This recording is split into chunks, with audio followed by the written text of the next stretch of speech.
Hello future aspirants, welcome to our channel Simplified Chemistry by IIT Alumni. Hope we are simplifying the chemistry for you in a much interesting way. आज की इस video में हम यहाँ पे oxides देखेंगे कि कौन सा ऑक्साइड एम्फोटेरिक होता है या एसिडिक होता है या बेसिक होता है और वो क्यों ऐसा है यहाँ पे और उसको याद रखने की क्या ट्रिक्स हैं, ये सारी चीज़ें हम इस वीडियो में आज हम देखेंगे. So let's start. आइए बच्चों, ऑक्साइड्स के बारे में आज हम सीखते हैं. पीरियोडिक टेबल की अगर हम बात करें तो लेफ़्ट टू राइट अगर हम पीरियोडिक टेबल में अगर हम जा रहे हैं, मतलब ग्रुप 1 से ग्रुप 2 फिर 3 ऐसे 17 18 तक अगर हम जाते हैं तो हम सबको पता है कि नॉन मेटल्स वहाँ पे बढ़ते चले जाते हैं.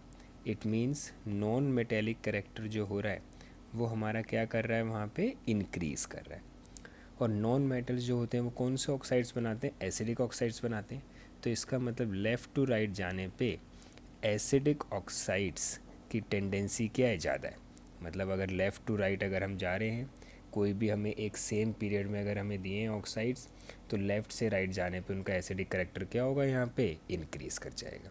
जैसे कि एग्ज़ाम्पल मान लीजिए ग्रुप 1 में हमारे पास है सोडियम ऑक्साइड लिया. ग्रुप 2 में इसमें यहाँ पे सोडियम के जस्ट आगे जो आता है वो क्या आता है, यहाँ पे मैग्नीशियम आता है. उसके बाद यहाँ पे एल्यूमिनियम आता है. उसके बाद यहाँ पे सिलिकॉन आता है. उसके बाद यहाँ पे हमारे पास फॉस्फोरस आता है, तो P4O6. फिर SO3 आता है. फिर यहाँ पे हमारे पास ClO3 यहाँ पे हमारे पास होता है. तो अगर इसमें कोई हमसे यहाँ पे एसिडिक करेक्टर के बारे में पूछे कि कोई ऑक्साइड हमारा इसमें कौन ज़्यादा एसिडिक है कौन कम है, तो हमें पता है कि लेफ़्ट टू राइट हम जा रहे हैं तो वो इंक्रीज़ करेगा. तो इट मीन्स क्लोरीन का जो ऑक्साइड है वो सबसे ज़्यादा एसिडिक हो गया और जो हमारा सोडियम ऑक्साइड है वो क्या हुआ, सबसे कम एसिडिक हो गया. सिमिलरली हम यहाँ पे बात कर लेते हैं पीरियोडिक टेबल में टॉप टू बॉटम अगर हम जा रहे हैं तो टॉप टू बॉटम जाने पे क्या होता है, मेटेलिक करेक्टर बढ़ता है. और अगर मेटेलिक करेक्टर बढ़ रहा है तो इसका मतलब वहाँ पे कौन सा करेक्टर बढ़ेगा, बेसिक करेक्टर. तो ऊपर लेफ़्ट टू राइट जाने पे एसिडिक ऑक्साइड्स की टेंडेंसी बढ़ रही थी, बट यहाँ टॉप टू बॉटम आने पे बेसिक ऑक्साइड्स की टेंडेंसी क्या कर रही है, यहाँ पे इंक्रीज़ कर रही है. तो जैसे अगर हम इसमें भी अगर हम एग्ज़ाम्पल यहाँ पर देखें, ग्रुप 1 का ही ले लें, Na2, इसके बाद पोटेशियम आ जाता है K2O, इसके बाद यहाँ पे रुबिडियम आ जाता है, फिर यहाँ पर सीजियम आ जाता है. तो अगर इन सब में हमें यहाँ पे बेसिक करेक्टर अगर देखना हो तो यहाँ पे हमारे पास क्या हुआ, सबसे ज़्यादा है सीजियम का, क्योंकि वो सबसे नीचे यहाँ पे हमारे पास आ रहा है. ठीक है, ये हमने देखा यहाँ पर कि लेफ़्ट टू राइट या टॉप टू बॉटम में कैसे होगा. एक टर्म होता है ऑक्सीडेशन स्टेट, जो आपने रिडॉक्स में पढ़ा भी होगा. तो ऑक्सीडेशन स्टेट से हम यहाँ पे कैसे डिटरमाइन करते हैं कि हमारा कोई ऑक्साइड यहाँ पे एसिडिक होगा या बेसिक होगा. ऑक्सीजन स्टेट को OS से लिख लेते हैं शॉर्ट में. जैसे जैसे हमारी ऑक्सीडेशन स्टेट हमारी इंक्रीज़ करती है, एसिडिक करेक्टर भी जो होता है वो हमारा इंक्रीज़ करता है. क्यों इंक्रीज़ करता है, क्योंकि अगर ऑक्सीजन स्टेट अगर बढ़ रही है इसका मतलब उसके ऊपर पॉजिटिव चार्ज ज़्यादा है, इलेक्ट्रॉन्स की डेफिशिएंसी है, तो वो इलेक्ट्रॉन क्या करना चाहेगा, एक्सेप्ट करना चाहेगा. और हमें पता है कि जो लुईस एसिड होता है वो वही होता है जो इलेक्ट्रॉन एक्सेप्ट कर सकता है. तो अगर हम यहाँ पे किसी सेम एलिमेंट में बात कर रहे हैं, जैसे कि एग्ज़ाम्पल SO2 और SO3, और इसमें अगर कोई हमसे पूछे कि कौन ज़्यादा एसिडिक है, तो हम यहाँ पे ऑक्सीजन स्टेट निकालेंगे, सल्फ़र +4, यहाँ सल्फ़र +6, तो इसका मतलब SO3 क्या है, यहाँ पे ज़्यादा एसिडिक हो गया. ऐसे ही हम बेसिक के लिए बता सकते हैं कि अगर यहाँ पे ऑक्सीडेशन स्टेट कम होगी तो इसका मतलब वहाँ पे कौन सा करेक्टर ज़्यादा होगा, बेसिक करेक्टर वहाँ पे ज़्यादा होगा. तो जनरली ऑक्सीजन स्टेट ज़्यादा से याद रख सकते हैं, जितनी ज़्यादा ऑक्सीजन स्टेट उतनी ज़्यादा एसिडिक करेक्टर उस ऑक्साइड के अंदर होगा वहाँ पे प्रेजेंट. तो एक जनरल रूल एक हमारे पास है यहाँ पर कि हम यहाँ पे +1 से लेकर धीरे धीरे धीरे धीरे करके हम +7 तक जनरली हम जाते हैं किसी भी ऑक्साइड्स में। ये हम एक जनरल हम बात कर रहे हैं, एब्सोल्यूट टर्म्स में भी हम देखेंगे सारे एग्जांपल्स इस वीडियो में आज हम। तो इन जनरल हम बात कर रहे हैं कि +1 से +7 अगर हम जा रहे हैं किसी भी ऑक्साइड्स में, तो क्या देखा गया है कि +1 से +4 वाले तक बेसिक ऑक्साइड्स होते हैं, क्योंकि उनकी ऑक्सीजन स्टेट क्या है, कम है यहाँ पे हमारे पास। +4 से आगे वाले +7 तक ये हमारे एसिडिक ऑक्साइड्स होते हैं। और जो हमारे यहाँ पर ये +4 वाले जो बच गए, ये हमारे इन जनरल क्या होते हैं, एम्फोटेरिक होते हैं। ये इन जनरल एक रूल है कि अगर हमें कुछ और इन्फॉर्मेशन नहीं है तो हम इस तरीके से बता सकते हैं कि +4 के बाद वाले एसिडिक, +4 से पहले वाले बेसिक और +4 वाले एम्फोटेरिक। तो ये सारा का सारा ऑक्सीजन स्टेट के ऊपर ही यहाँ पर हमारा लिंक्ड है। अब देखते हैं यहाँ पे कि किसी भी ऑक्साइड को हम यहाँ पे एसिडिक, बेसिक या एम्फोटेरिक क्यों बोलते हैं। जैसे एक एग्ज़ाम्पल अगर हम यहाँ पर लें, लेट्स से Na2O का हम एग्ज़ाम्पल ले लेते हैं। तो किसी भी ऑक्साइड को अगर पता करना है कि वो एसिडिक है या बेसिक है, तो उसको वहाँ पे वाटर में ऐड कर दो। तो Na2O को जैसे ही हम वाटर में हम डालते हैं तो यहाँ पे बनता है NaOH और साथ में हाइड्रोजन गैस रिलीज़ होती है। NaOH हमें पता है कि ये बेस है, तो इसका मतलब अगर यहाँ पर किसी ऑक्साइड ने हमें वाटर में जाने के बाद बेस दिया है तो वो कैसा ऑक्साइड हो गया, यहाँ पे हमारे पास बेसिक ऑक्साइड की कैटेगरी में वो लाई करेगा। सिमिलरली अगर कोई एसिडिक ऑक्साइड होगा तो वो एसिड देना चाहिए। तो उसका भी एग्जाम्पल देख लेते हैं। दूसरा एग्जाम्पल हम यहाँ पर ले लेते हैं SO3 का। SO3 को अगर हम यहाँ पे वाटर में डालेंगे तो यहाँ हमें मिलता है H2SO4। ये तो सल्फ्यूरिक एसिड है, ये तो सबसे ज़्यादा स्ट्रॉन्ग एसिड्स में आता है। तो अगर ये एसिड दे रहा है तो इसका मतलब ये ऑक्साइड क्या हो गया, यहाँ पे हमारे पास एसिडिक ऑक्साइड यहाँ पे हमारे पास हुआ। और एक टर्म और होता है हमारे पास यहाँ पे एम्फोटेरिक ऑक्साइड। इसका एक कॉमन एग्जांपल है जिंक ऑक्साइड। ये हमारा यहाँ पे एम्फोटेरिक ऑक्साइड यहाँ पर होता है। एम्फोटेरिक ऑक्साइड्स क्या होते हैं, जो हमारे एसिड्स के साथ भी रिएक्ट करते हैं और बेस के साथ भी रिएक्ट करते हैं। अगर हम जिंक ऑक्साइड को एसिड के साथ रिएक्ट करवाएं HCl के साथ, तो ये रिएक्ट करके बनाता है ZnCl2 और वाटर, मतलब एसिड के साथ तो रिएक्ट कर गया। ऐसे ही यहाँ पर ये बेस के साथ भी रिएक्ट कर सकता है, ZnO प्लस NaOH। NaOH हमने बेस ले लिया, तो ये हमारा बनाता है sodium zincate Na2ZnO2 plus H2। तो बेस के साथ भी रिएक्ट कर गया। इसका मतलब ये क्या हुआ, यहाँ पे हमारे पास एम्फोटेरिक ऑक्साइड की कैटेगरी में यहाँ पे ये आता है। ये सोडियम जिंकेट बहुत इंपॉर्टेंट कंपाउंड है।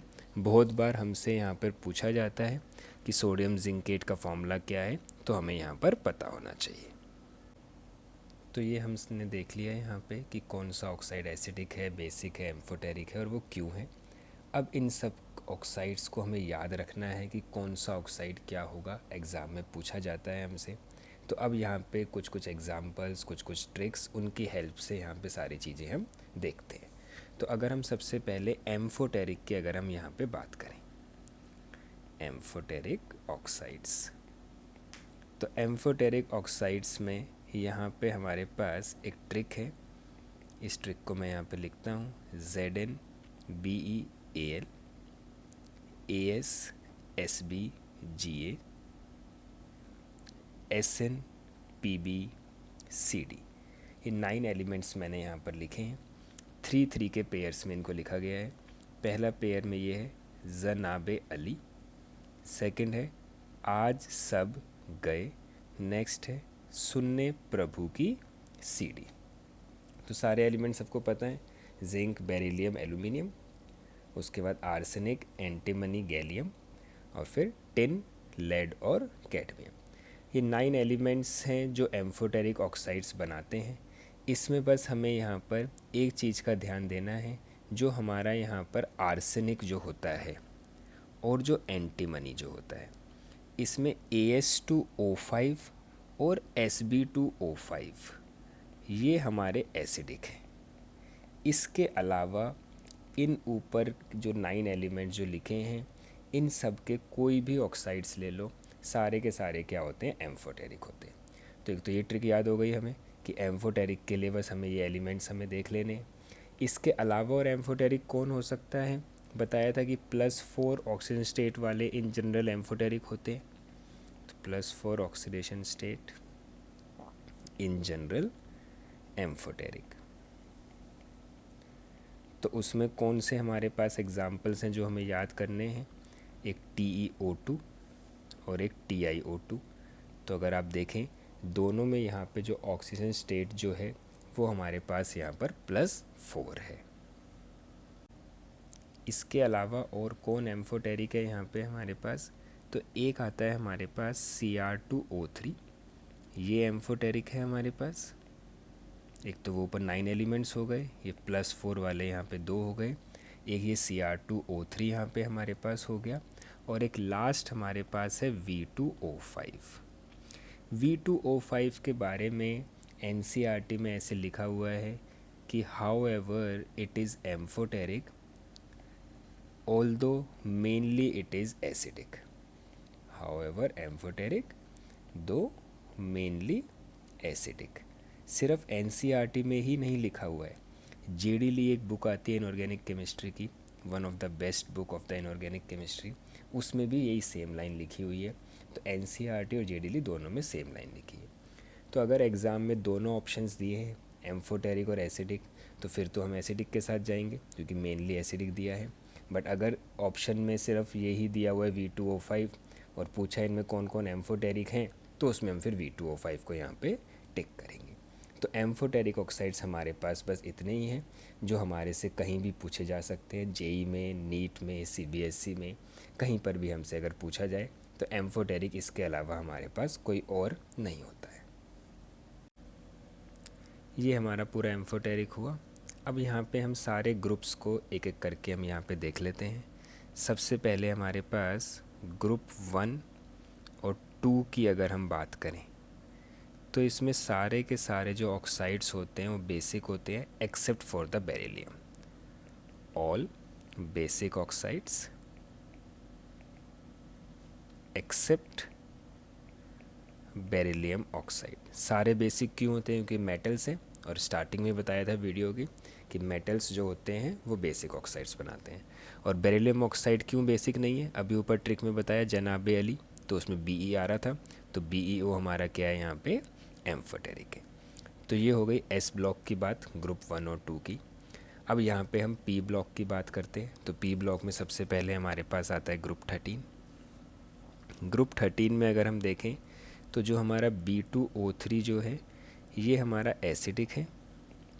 इसके बाद एल्यूमिनियम और गैलियम आता है यहाँ पे, Al2O3 और Ga2O3, ये दोनों के दोनों एम्फोटेरिक हैं। अभी ऊपर ट्रिक में हमने देखा है यहाँ पे जनाबे अली आज सब गए, तो गए का Ga और जनाबे अली में अली का Al।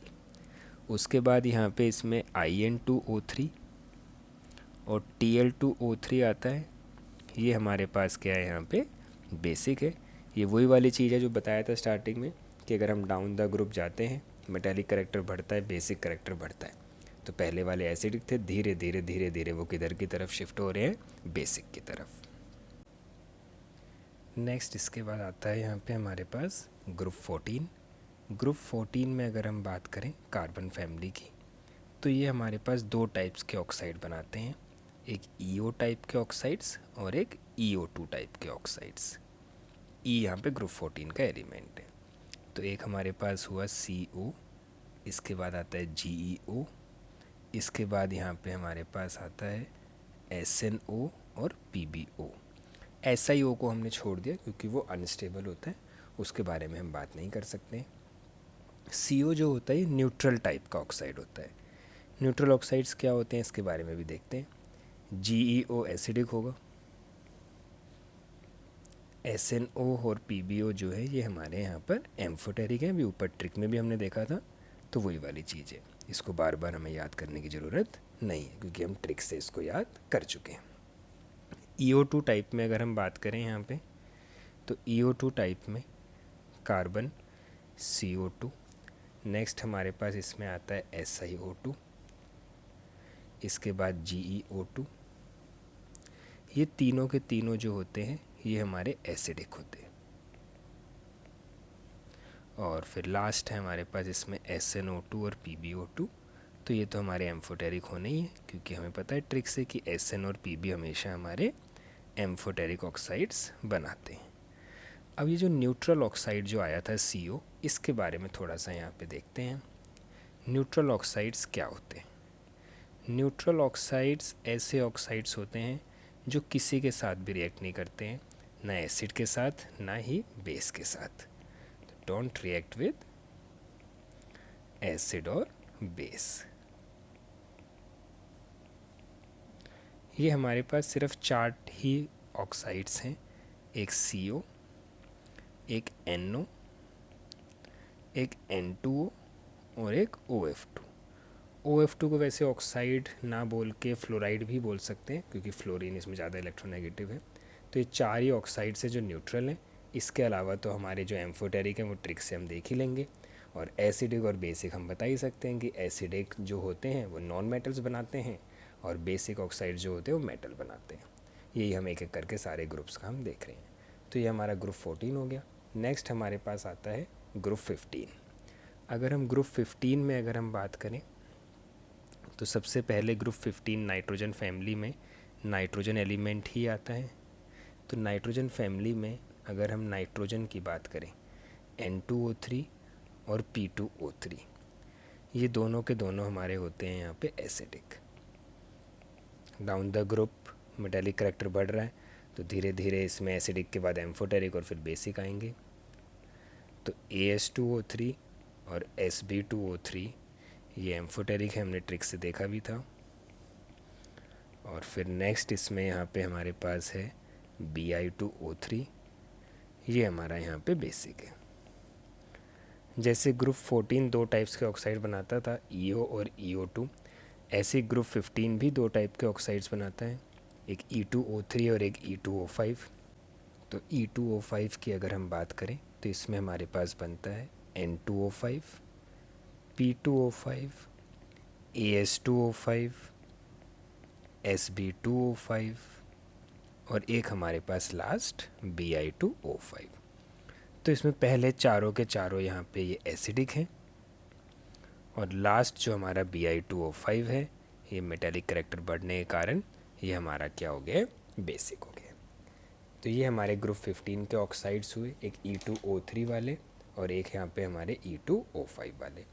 नेक्स्ट यहाँ पे हमारे पास आता है ग्रुप 16। ग्रुप 16 में अगर हम बात करें तो ये भी दो टाइप्स के ही ऑक्साइड बना रहा है, एक EO2 टाइप के ऑक्साइड्स और एक EO3 टाइप के ऑक्साइड्स। EO2 में अगर हम बात करें तो अगर ऑक्सीजन होगा तो ऑक्सीजन O2 और मिला के क्या बना देगा, वो ओजोन बना देगा। ऑक्सीजन के बाद हमारे पास यहाँ पे कौन आता है, सल्फ़र, तो SO2। सल्फ़र के बाद यहाँ पे कौन है, सेलेनियम, SeO2 और फिर कौन है यहाँ पे हमारे पास TeO2, टेलुरियम। इसके बाद Te के बाद जो नेक्स्ट होता है वो यहाँ पे होता है पोलोनियम, बट पोलोनियम जो है वो रेडियो एक्टिव है तो उसके बारे में हम यहाँ पे बात नहीं करते हैं। तो जो ये O3, SO2 और SeO2 जो हैं ये तीनों के तीनों यहाँ पर हमारे पास एसिडिक है,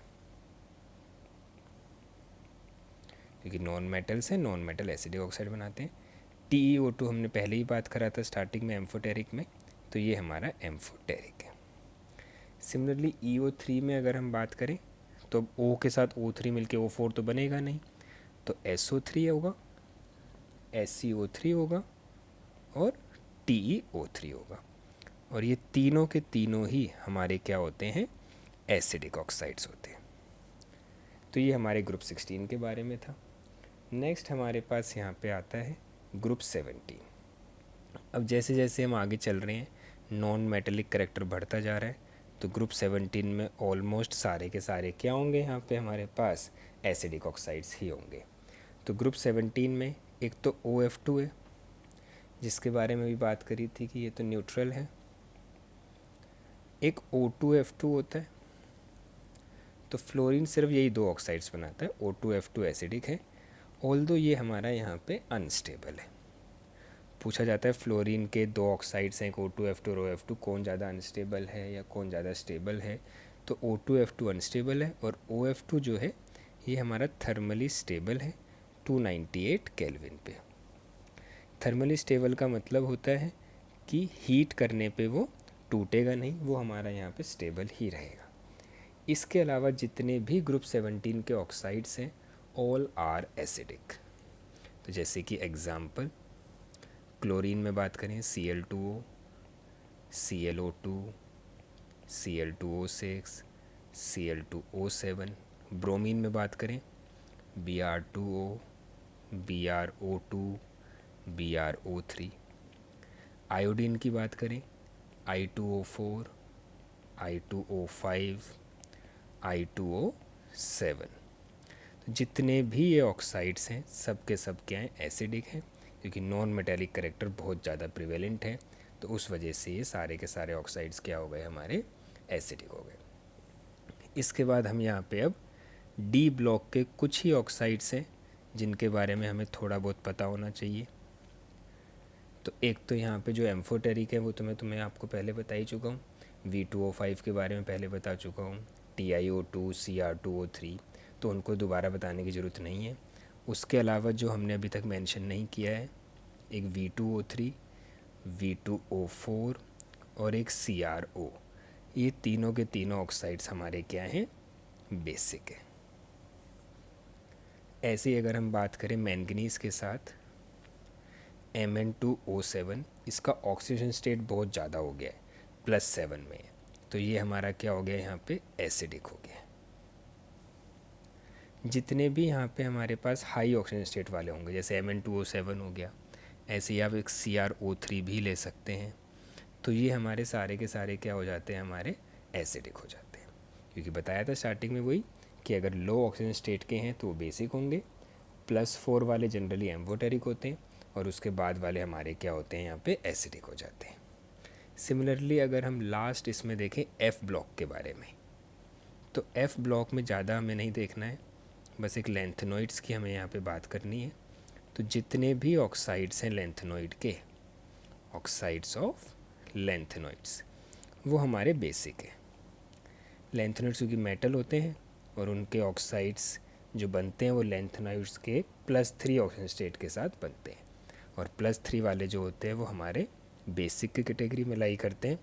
तो ऑक्साइड्स ऑफ लेंथेनॉइड्स क्या हो गए, हमारे यहाँ पे बेसिक हो गए। तो ये हमने सारा ऑक्साइड्स के बारे में देख लिया, कौन एसिडिक है, कौन बेसिक है, और कौन हमारा यहाँ पे एम्फोटेरिक है। Thank you for watching the video. I hope कि आप सबको अब ऑक्साइड्स पहचानने में कोई दिक्कत नहीं होगी, कौन सा ऑक्साइड किस कैटेगरी में लाई करता है, बड़ी आसानी से अब आप बता सकते हो। यहाँ पे कुछ और भी ऐसे टॉपिक्स हम लेके आते रहेंगे जिससे आपके एग्ज़ाम में आपको हेल्प यहाँ पे मिलेगी। और अगर आपको भी किसी पर्टिकुलर टॉपिक की कोई नीड है तो प्लीज़ कमेंट सेक्शन में हमें बताएं, हम बहुत जल्द उस टॉपिक के साथ दोबारा यहाँ पर आएंगे। तो please comment, like, share and subscribe, and also press the bell icon to get the notifications. Thank you.